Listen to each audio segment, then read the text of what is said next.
করি আপনারা আসবেন।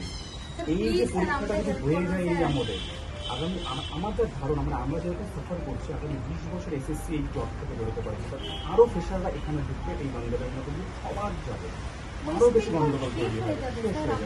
এটা শিক্ষাকে বাঁচানোর জন্য এগিয়ে আসুন, আমাদেরকে তো বাঁচাবে না, সেটা আমরা চাইবো আমার ফার্স্ট প্রায়োরিটি, কিন্তু শিক্ষাকে আমার ফিউচারের জন্য, সেটার জন্য প্লিজ আপনারা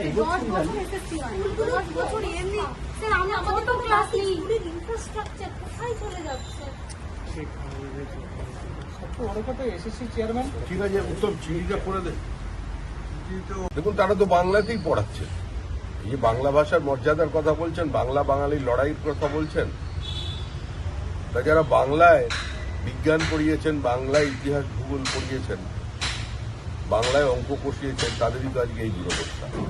10 বছর চাকরি করার পর যদি কারোর চাকরি না থাকে, তাকে যদি ফ্রেশারদের সঙ্গে কম্পিটিশনে বসতে হয়, এটা তো নিঃসন্দেহে চিন্তাভাবনা করা উচিত। আমার মনে হয় মহামান্য সুপ্রিম কোর্টেরও এটা ভেবে দেখা উচিত, কারণ আদালত মানুষের জন্য জন্ম নিয়েছে, আদালতের জন্য মানুষ জন্মায়নি।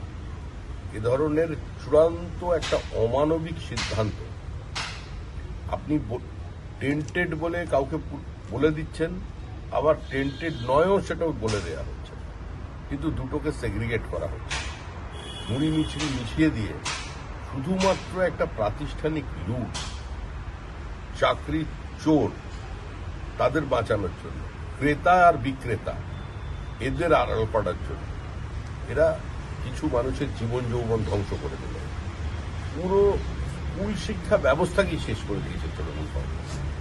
আর আজকে যদি এই সমস্যার সমাধান না করা যায়, তাহলে অদূর ভবিষ্যতে পশ্চিমবঙ্গের এই এসএসসির ওপরে আর মানুষের কোনো আস্থা নেই। আর এসএসসিও এই আইনি জটিলতা থেকে বা এই দুর্নীতির বাইরে বেরিয়ে আসতে পারবে।